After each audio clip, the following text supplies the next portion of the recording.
Hoy les traigo una historia muy inusual. Mi exnovia me envió mensajes falsos de engaño para poner a mi familia en mi contra y me dejaron de atender. Años después me rogaron que perdonara a ellos, pero les golpeé con la verdad. Recibí un correo de mi hermana María.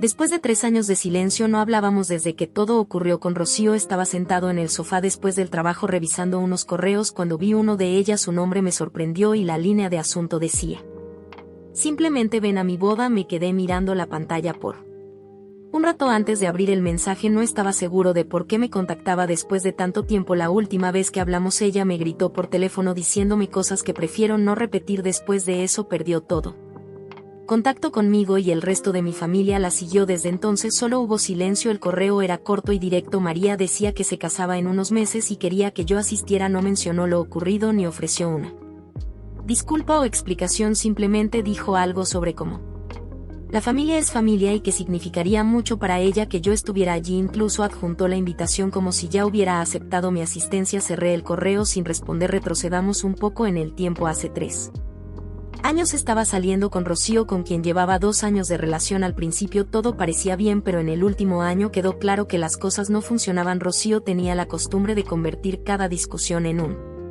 ataque personal. Si mencionaba algo que no le gustaba, lo distorsionaba y me acusaba de considerarla insuficiente o no amarla. Caminaba siempre de puntillas para no desencadenar otro altercado. Finalmente reuní el valor para decirle que pensaba que debíamos separarnos. Ella se derrumbó en llanto y me suplicó que lo reconsiderara, prometiendo cambiar, afirmando que no podía imaginar su vida sin mí. Me sentí agotado emocionalmente y a pesar de mis dudas accedí a darle otra oportunidad. Ese fue mi primer error. Unos meses después recibí un mensaje inesperado de mi hermana María. Me mandó capturas de pantalla de mensajes que supuestamente Rocío le mostró, en los que se evidenciaba que yo estaba engañándolos a otra mujer, llamándola cariño y planeando encuentros. Me quedé atónito.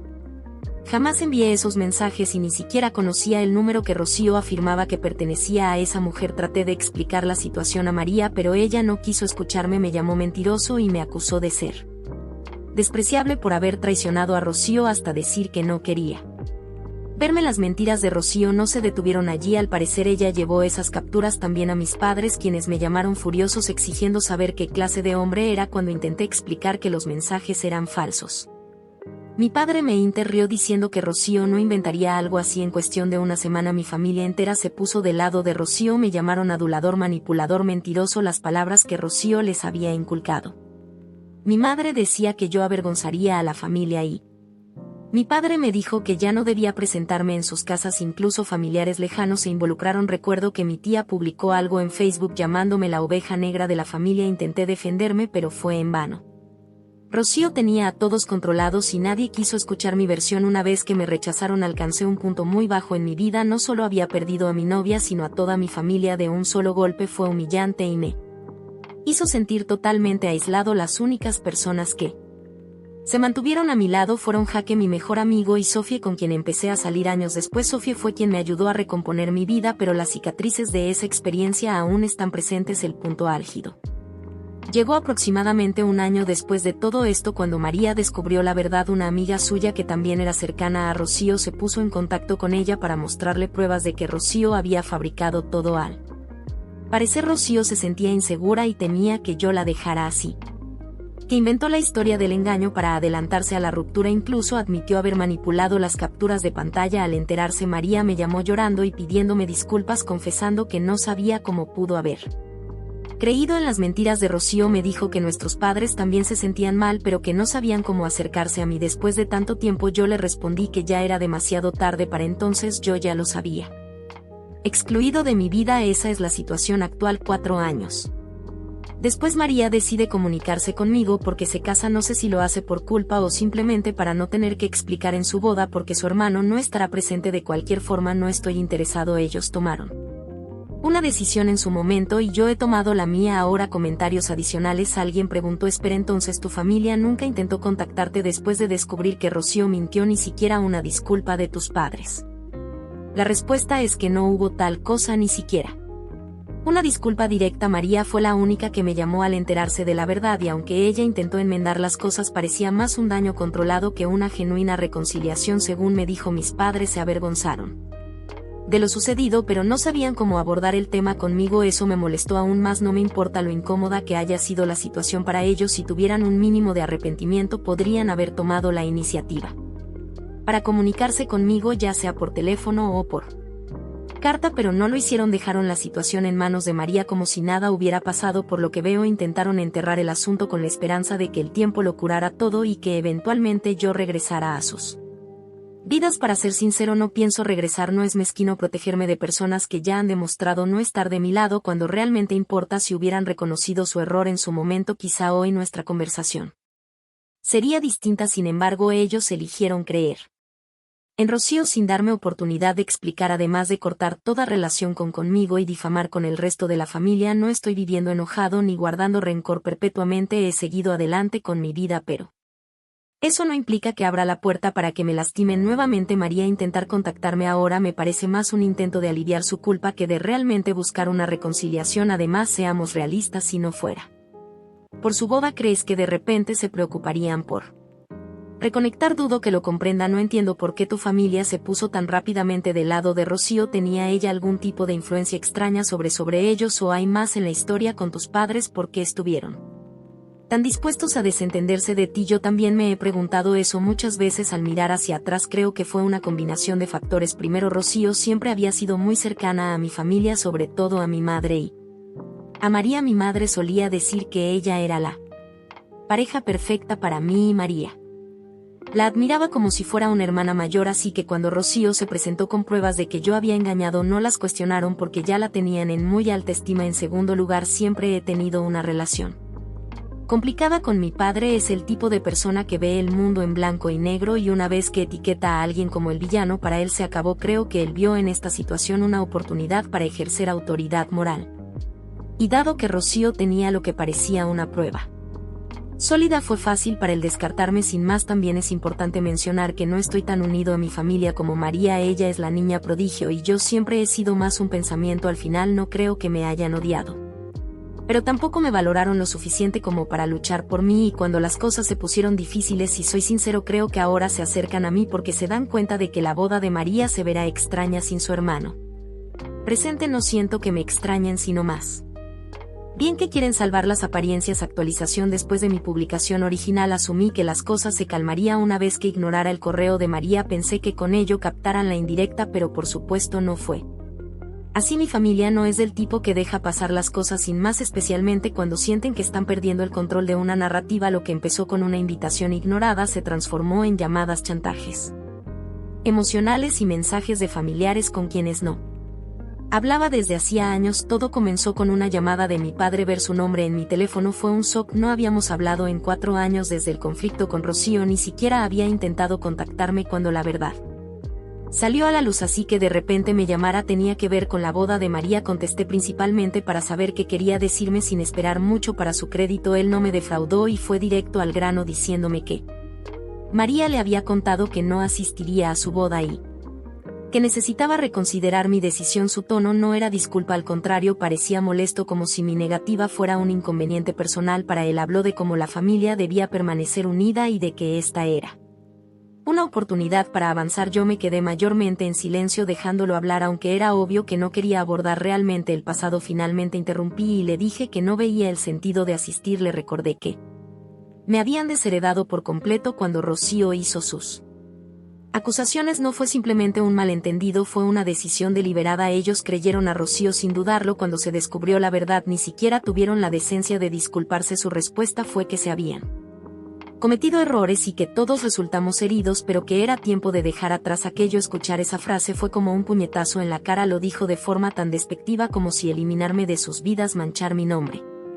ignorarme durante años fuera un pequeño descuido. Le dije que avanzar no era tan sencillo para mí y que la confianza no se restablece de la noche a la mañana simplemente porque de repente ellos quisieran hacerlo. No le gustó nada, me acusó de ser terco y de guardar rencor, enmarcándolo como si estuviera castigando a toda la familia por algo del pasado. La falta de responsabilidad por su parte era casi risible. En ese punto pude sentir que la conversación giraba en círculos, así que decidí ponerle fin en mis términos. Justo antes de colgar mencioné de Manera casual que ahora estaba comprometido con una mujer maravillosa llamada Sofía y que estábamos construyendo una vida feliz juntos. El silencio al otro lado de la línea fue, por decirlo menos, satisfactorio. No me felicitó, no preguntó por Sofía, no dijo ni una palabra. Después de una pausa le dije que supongo que estoy bien sin la familia y colgué. Poco después de esa llamada María me envió otro correo electrónico. Este fue más emotivo que el primero. Me acusaba de ser cruel y de estar castigando a la familia por un solo error. Pintaba la boda como una oportunidad para un nuevo comienzo y decía que arruinaría su día si no asistía. El correo estaba lleno del mismo lenguaje manipulador que ya conocía de ella. Insistía en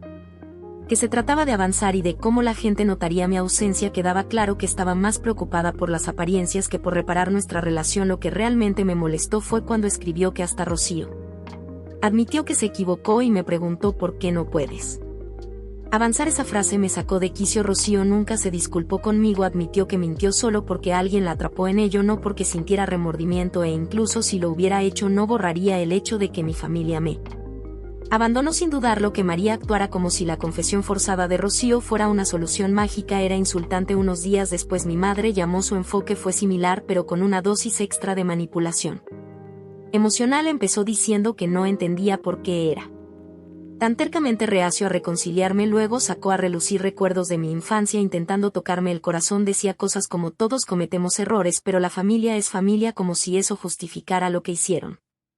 Incluso trató de hacer ver que ellos eran las víctimas, que no sabían cómo acercarse a mí. Tras lo acontecido me mantuve tranquilo y le repetí lo mismo que le dije a mi padre: la confianza no reaparece mágicamente después de ser quebrantada. Tuvieron años para disculparse y enmendar las cosas y eligieron no hacerlo, esperar hasta la boda de María para de repente interesarse en mí. No se trataba de arreglar nuestra relación, sino de evitar el bochorno. Ella empezó a llorar en ese momento diciendo que le rompía el corazón y que solo quería que volviéramos a ser una familia. Le respondí que no estaba interesado en reconstruir algo que para ellos fue tan fácil de desechar. Después de esa conversación la situación escaló aún más.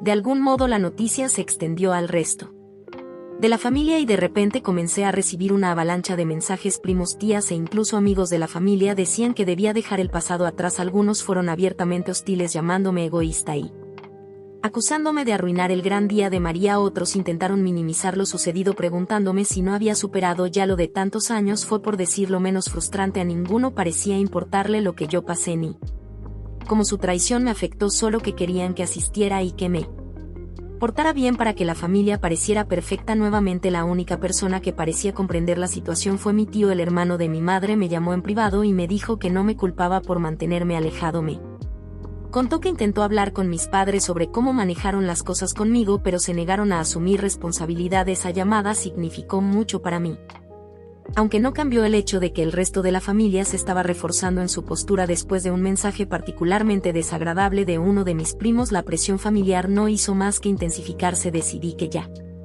había tenido suficiente. Le envié un último mensaje a María dejando todo claro. Le expliqué que no asistiría a la boda y que no quería volver a escuchar sobre ese tema, ni de ella ni de nadie más. Le detalles como su traición había dañado permanentemente nuestra relación y que sus intentos recientes de hacerme sentir culpable solo reforzaban las razones por las cuales ya no podía confiar en ellos. Le aclaré que aunque ya no sentía enojo, tampoco veía sentido en intentar reconstruir algo con personas que ya me habían demostrado lo poco que me valoraba. Le deseé lo mejor y concluí la conversación en ese punto. Desde entonces todo ha estado en silencio. No sé si finalmente aceptaron mi decisión o si simplemente están planeando un nuevo intento de convencerme, pero de cualquier manera me siento bien con mi postura. Para quienes se pregunten por qué no hice un esfuerzo mayor por reconciliarme, la respuesta es sencilla: ellos tampoco lo hicieron. Tomaron su decisión en su momento y ahora yo estoy tomando la mía. He seguido adelante con mi vida, estoy comprometido con una mujer increíble, tengo una carrera sólida y estoy rodeado de personas que realmente se preocupan por mí. No siento que esté perdiéndome de nada al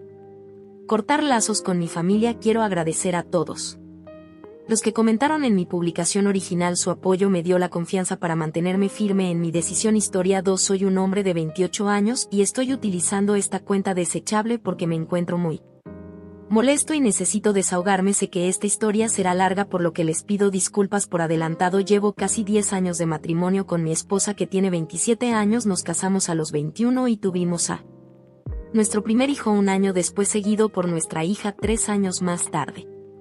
Construí toda mi vida alrededor de mi familia, conseguimos buenos trabajos, ella se dedicaba a tiempo completo al hogar mientras yo trabajaba desde casa, vivíamos en una casa agradable en un vecindario excelente y nuestros hijos asistían a buenas escuelas, además teníamos un negocio exitoso de forma paralela, pensábamos que lo hacíamos todo bien desde la secundaria, contaba con una mejor amiga que vivía cerca, nuestras hijas nacieron con poca diferencia y organizáis de juego con frecuencia, nos apoyábamos mucho mutuamente. Cuando ella pasó por problemas con el padre irresponsable de su hija, la ayudé a contactar con un buen abogado, ella a su vez me apoyó cuando me recuperaba de mi segundo parto traumático y la depresión que lo siguió, dependíamos el uno del otro para todo. Hace 10 meses me enteré de que mi esposa estaba embarazada por tercera vez, la noticia me resultó inquietante debido a la experiencia traumática que habíamos vivido en nuestro segundo embarazo, a pesar de que mi esposa y yo habíamos acordado que no queríamos más hijos después de nuestros dos. Ella insistió en continuar con el embarazo. Al principio consideré la posibilidad de no seguir adelante, pero finalmente accedí, aunque seguí sintiéndome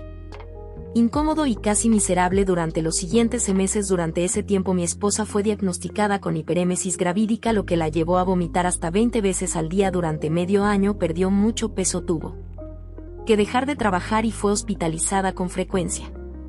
Debido a la deshidratación severa, yo estuve a su lado en todo momento y reduje mis horas de trabajo para cuidarla, atender el hogar y cuidar de nuestros hijos. Nuestra mejor amiga venía con frecuencia para revisarnos y ayudar con las tareas cuando era necesario. Al llegar a los 6 meses los síntomas de la hiperémesis disminuyeron significativamente y poco a poco pude ver que ella recuperaba su estado normal. Una noche, tras disfrutar de una velada de cine en familia, mi esposa y yo nos preparamos para dormir. Ella se quedó dormida rápidamente mientras yo fui a revisar a los niños antes de acostarme. En ese momento su teléfono comenzó a vibrar insistentemente, movido por la curiosidad y porque solíamos intercambiar nuestros dispositivos en el pasado sin problema. Decidí desbloquear su teléfono. Ya recostado en la cama observé mensajes provenientes de mi mejor amiga que parecían ser urgentes y casi spam. Uno de ellos decía: por favor vente, necesito, y otro decía: sé que no debería escribirte aquí, pero te extraño, ven cuando estés sola. Permanecí unos 5 minutos en silencio, llorando y superando la fatiga, hasta que comencé a revisar su teléfono en busca de más información. Descubrí correos electrónicos, mensajes directos y fotos intercambiados con ella a través de aplicaciones como K, pero lo peor fue enterarme de que mi esposa me dejó en el hospital una vez quedándose con mi madre mientras volvía a casa con nuestros hijos, los cuales estaban al cuidado de nuestra amiga. Posteriormente se acostó en nuestra habitación sabiendo que los niños estaban en la casa. Al día siguiente la confronté, la eché de la casa y tras varios días inicié un proceso de separación. Durante los 2 meses siguientes mi esposa me suplicó disculpas y luego comenzó a quejarse e insultarme, asegurando que no le impedía ver a nuestros hijos ni acompañarme a citas médicas que habíamos planificado hace meses, como la decisión sobre quién estaría en la sala de partos a los 35 semanas de embarazo. Me llamó cuestionando cómo se daría el parto. En ese momento ella se había mudado a la casa de nuestra amiga. Le respondí que no estaba de acuerdo con sus planteamientos y eso la enfureció, a pesar de que muchos familiares y suegros me sugirieron dejar a un lado nuestras diferencias por el bien de nuestro bebé. Me mantuve firme en mi decisión. Decidí que para el parto solo estarían presentes mi madre y mi hermana. Sin la presencia de mi esposa di a luz a mi hijo en esas condiciones y no me arrepentí de mi decisión. Después de 2 partos traumáticos, mi prioridad era tener un ambiente estable y seguro. Inicialmente pensamos en nombrar a nuestro hijo en honor a su padre fallecido para hacer feliz a mi esposa, pero finalmente cambié de opinión y elegí un nombre que siempre me había gustado desde mi infancia. Esta decisión la agravó aún más. Ahora me siento manipulado y agobiado por las opiniones de muchas personas. Lo único que deseo es que me dejen en paz para poder estar tranquilo con mis hijos. Quiero aclarar que sí permito que mi esposa vea a los niños, sería impensable negárselo ya que ellos la aman. Sin embargo, he establecido ciertos límites ahora que ya no estamos juntos y ella no los respeta. Se enfurece y dice cosas que no son ciertas, a pesar de que llegó a conocer a nuestro recién nacido pocas horas después del nacimiento. Comentarios relevantes: este es un escenario donde deberías sentirte seguro y cómodo. Ella fue quien te engañó y te dejó en el hospital, por lo que no deberías escucharla. Muchos de tus suegros y familiares te pidieron que dejaras a un lado las diferencias por el bien del bebé, pero al anteponer la seguridad tuya y del bebé tomaste la decisión correcta. Deberían agradecer que tuviste la fortaleza de anteponer la seguridad a los deseos de otra persona. Como hubieras tenido un parto sin estrés con ella presente, no tenía derecho a pedirte eso. Tanto tu futura Exesposa como tu examiga han demostrado ser personas deplorables. Lamento mucho lo que estás pasando y espero que una vez resuelto todo encuentre a alguien que realmente te ame y te valore. Actualización. He vuelto después de casi un año. Casi me había olvidado de esta publicación porque he estado tan envuelto en otras cosas. Para quien no quiera leer todo el post, aquí va un resumen. Mi esposa me engañó con su mejor amiga mientras ella estaba embarazada. Cuando ella estuvo a punto de dar a luz decidí no invitarla a la sala de partos. Además elegí un nombre para nuestro bebé con el que ella no estaba de acuerdo. Como mencioné, ha pasado casi un año. Mi hijo cumplió 1 hoy y después de celebrar su cumpleaños y la Navidad con mis hijos comprendí que esta es mi nueva realidad. En primer lugar, mi exesposa y yo finalmente culminamos los trámites de divorcio. Había estado posponiéndolos durante su embarazo y los primeros meses después del parto para evitar estrés adicional y planificar cuidadosamente el futuro para mis hijos y para mí. Al final se me otorgó la custodia física principal de nuestros hijos. Ella visita a los niños una vez a la semana y los dos mayores de 7 y 4 años pasan cada 2 fines de semana con su madre. Mi hijo menor comenzará a hacer lo mismo en unos meses, lo que me pone nervioso ya que es especialmente apegado a mí. Todos mis hijos son así, pero el menor realmente solo me conoce a mí como el padre más presente. Una de las estipulaciones principales en nuestro acuerdo de custodia es que la amiga con la que mi esposa tuvo la aventura tiene prohibido ver a los niños. Mis pobres hijos ya estaban bastante confundidos por la repentina separación de sus padres y no quería aumentar su confusión permitiendo que vieran a su tía, quien resulta ser la mejor amiga de su madre, en casa de su madre. La corte consideró que su presencia era emocionalmente perjudicial para ellos. En cuanto al nombre del bebé, mi exesposa sigue resentida. Creo que aún guarda molestia por ello. Su familia ha intentado convencerme de cambiar el nombre a algo que nos guste a ambos, especialmente después de finalizar el divorcio, pero ya ha pasado un año y mi hijo responde al nombre que le puse, así que no pienso cambiarlo. También expresó insatisfacción con el monto de la manutención, incluyendo otros pagos, y pidió algunas revisiones. Uno de los principales cambios que solicitó fue reducir el costo de la matrícula escolar de mis hijos, que ella paga, alegando que era demasiado alto y severo. Sin embargo, la corte mantuvo los pagos originales. Respecto a mi exesposa y mi ex mejor amiga, continuaron saliendo juntas. Descubrí que empezaron a verse un mes después de que quedara embarazada por tercera vez. De hecho, ya habían dormido juntas durante mi segundo embarazo, pero decidieron no continuar.